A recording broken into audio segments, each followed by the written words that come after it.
Lanjut ke episode 8. Sent 50,000 volts coursing through his body for a crime he didn't. In that time, I've managed to get out the back of my cell and into the old steam pipe. Di lapangan, Michael berkata pada Sucre dan John, anggaplah tempat ini sebagai peta Amerika Serikat. Sel mereka adalah New York, rumah sakit adalah California, dan pipa yang menghubungkannya adalah lagu John Mayer yaitu Route 66. Namun yang menjadi masalah, mereka berbeda-beda ruangan, apalagi Lincoln yang berada di sel isolasi. Bukan Michael namanya kalau tidak memikirkan hal itu. Rencana Michael adalah berkumpul di tengah jalan yang disebut St. Louis. Nah, itu satu-satunya gedung yang ada di atas terowongan. Jadi ketika melakukan tugas IP, mereka akan masuk ke sana. Menurut Michael, gedung itu adalah gudang tua. Namun menurut John, itu adalah area terlarang. Dan John harus berpikir keras agar bisa masuk ke ruangan itu. Dan ketika T-Bag datang, mereka pun langsung bubar. Bubar, mau balik. Wow. Istri Bob, sipir yang tewas, datang menemui Pop. Istrinya itu bertanya tentang siapa yang membunuhnya. Namun Pop tidak bisa menjawab karena belum cukup bukti. Istrinya menambahkan bahwa foto putrinya pun hilang. I begged him not to take this job. Di sini Pop memberikan perintah kepada Bellick untuk menemukan pelakunya bagaimanapun caranya. Veronica dan Nick kembali ke apartemennya. Veronica sangat khawatir dengan ancaman yang dilakukan melalui telepon umum itu. Nick mencoba menenangkannya bahwa itu hanyalah teknik keancaman. Lucas yang datang membantu membawakan kopernya. Namun tiba-tiba, I can help us suspend Lincoln's execution. We're gonna find him.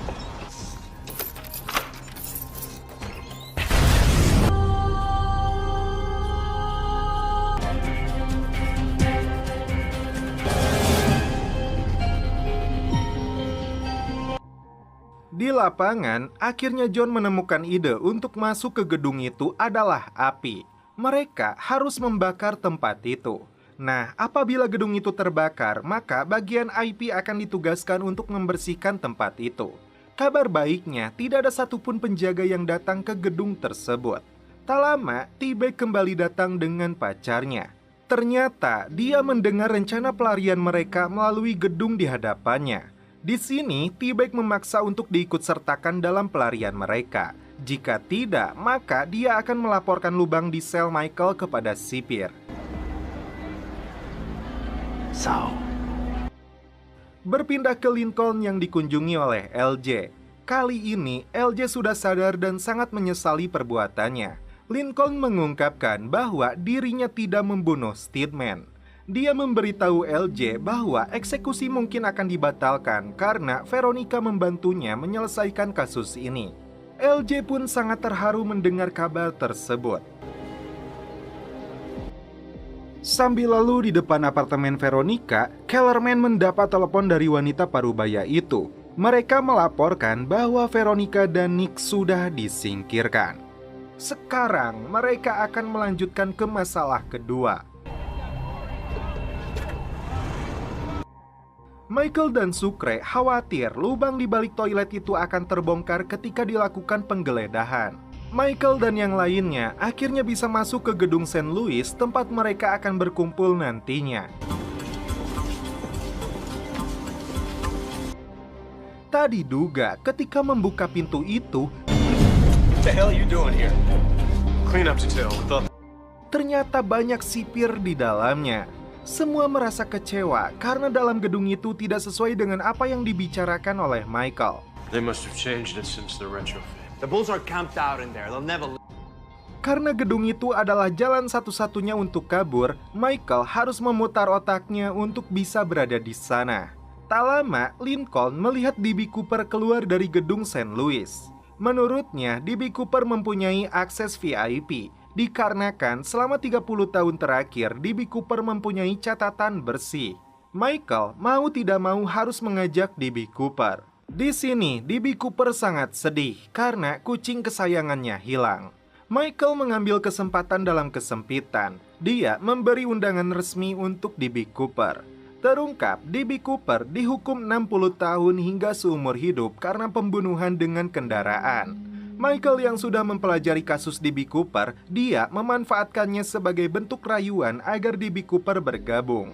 Jadi gini, D.B. Cooper adalah nama samarannya. Nama asli dia adalah Charles Westmoreland. Dia tidak sengaja menabrak seorang wanita dengan mobil hasil curian. Yang menjadi pertanyaan, mengapa Charles Westmoreland mencuri mobil di Arizona yang jelas-jelas itu sangat jauh dari kediamannya? Dan mengapa 2 hari sebelum itu seseorang menelepon istrinya dari motel di Portland yang tidak jauh dari bandara? Tak lama setelah itu, salah satu pesawat dibajak oleh D.B. Cooper. Yang menjadi rancu di sini, 7 jam setelah pembajakan, Charles Westmoreland dirawat karena cedera lutut.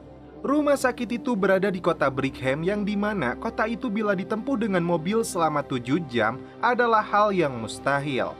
Menurut sumber juga, D.B. Cooper melompat dari pesawat setelah 1 jam lepas landas dan terjun dari ketinggian 10.000 kaki dengan parasut yang rusak. Hal itu bisa menyebabkan pendaratan yang tidak sempurna. Itu cukup keras untuk meremukkan tulang. Dan menurut catatan Samsat, D.B. Cooper memiliki mobil Chevy Nova tahun 1965, yang dimana pada saat kejadian itu, mobil Chevy Nova dengan plat nomor terhapus ditemukan mogok di perbatasan Arizona. Dan tempat mogoknya mobil itu tidak jauh dari tempat Charles menabrak wanita itu. Jadi guys, si Michael ini mempertanyakan tentang kasus yang dia alami. Mengapa banyak informasi yang terasa di luar nalar?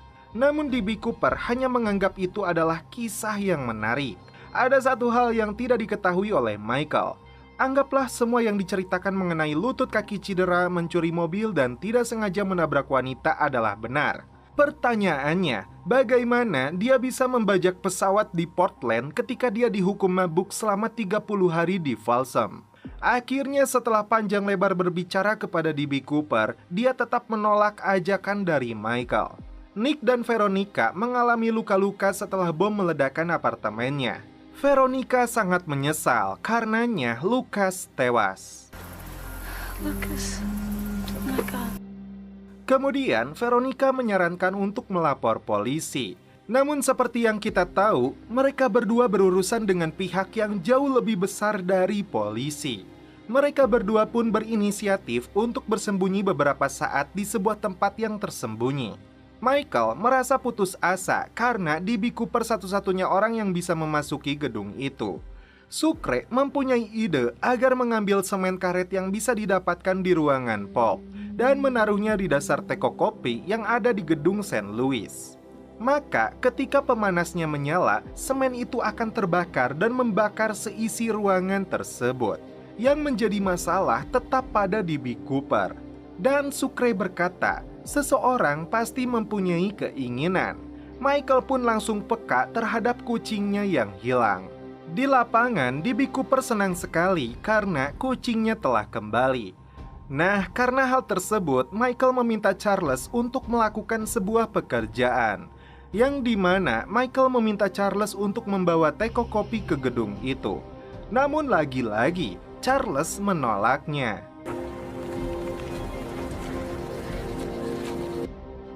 Berpindah ke Sarah yang melakukan cek rutin kepada Michael. Sarah menyindir bahwa IP tidak pernah pergi ke sayap A untuk membersihkan lumut beracun. Michael pun tidak menanggapi hal tersebut dan berlalu pergi. Lincoln kedatangan seseorang bernama Sue Parson dari media. Di sini, wanita itu menanyakan dengan detail perkembangan kasus yang dia jalani. Lincoln bahkan memberitahu bahwa Veronica dan Nick Severin membantunya. Tak diduga, ternyata wanita ini adalah bagian dari para pelaku. Dia mengancam LJ akan dilibatkan jika dia tetap melawan. Up to you which one. Who are you? Who are you? Setelah itu, benar saja Daniel mendatangi LJ di rumahnya. Daniel mengaku sebagai opsir dari pengadilan remaja yang akan mengecek lingkungan rumahnya.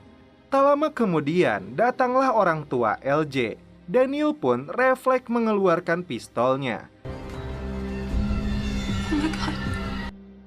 Ada sedikit kesempatan, LJ dan ibunya pun langsung berlari.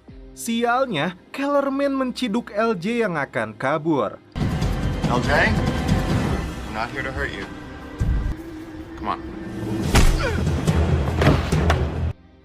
Beruntung, ayah tiri LJ keburu datang dan memukulnya. Alhasil, LJ pun bisa kabur dari Kellerman. Namun ternyata, kematian ibu dan ayah tiri LJ dimanipulasi oleh Kellerman dan Daniel, seolah-olah LJ lah yang membunuhnya. I'm going to the police. Weapon and all. I didn't touch the murder weapon. Of course you didn't. Di sisi lain, Bellick mendatangi Charles. Tujuannya, dia ingin tahu tentang siapa yang membunuh Bob. Charles tidak membuka mulutnya walaupun dia melihat jelas bahwa T-Bag lah yang membunuh Bob. Alhasil, Bellick sangat kesal dan mengakhiri persahabatan mereka. Our friendship goes with him. T-Bag merasa lega karena Charles tidak membocorkan namanya. John dari atas tetap memantau T-Bag. Sarah yang dihantui rasa penasaran mendalami catatan Michael yang ternyata mempunyai gelar Magister Saint. Berpindah ke Lincoln yang diberitahu oleh Pop bahwa mantan istri dan suaminya tewas. Lincoln dibuat terkejut saat LJ dikabarkan menjadi buronan karena sidik jarinya ditemukan di senjata itu. Warden, please. Tak lama kemudian, Lincoln memperhatikan mobil tahanan yang baru masuk dari gerbang utama. Namun tatapannya seolah-olah dia merencanakan sesuatu. Ketika Charles baru beres mandi, dia melihat kucing kesayangannya telah mati. Kalian tahu perbuatan siapa itu? Ya, betul, itu perbuatan si Bellick. Kemudian, T-Bag merayu rekannya untuk mengaku kepada Bellick bahwa dia yang membunuh Bob. Namun, rekan T-Bag itu menolaknya dengan mentah. Di gudang pemeliharaan, Charles mengambil rokok Bellick. Dan sebagai aksi balas dendamnya, dia membakar teko kopi itu.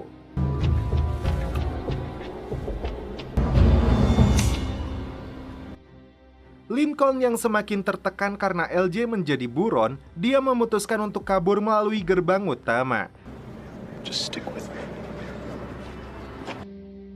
Namun aksinya itu keburu dicegah oleh Michael.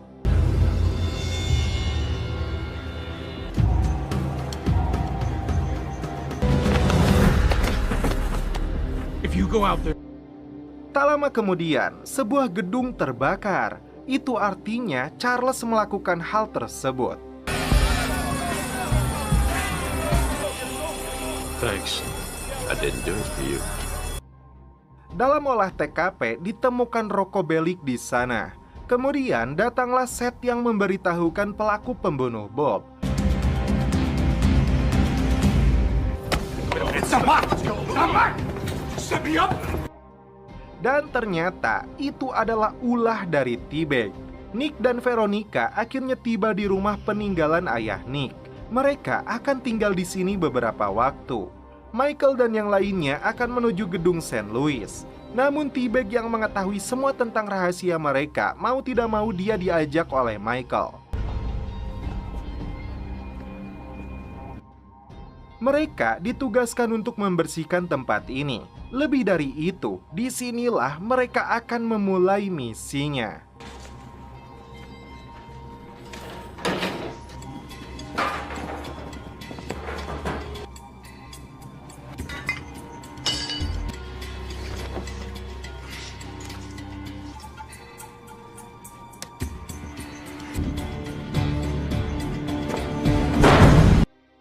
Di luar penjara, LJ ternyata sudah mengambil foto Kellerman.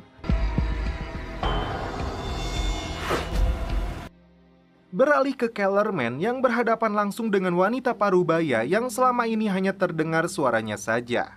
Namun di scene kali ini, perkenalkan, wanita parubaya ini ternyata adalah of our lives. Wakil Presiden.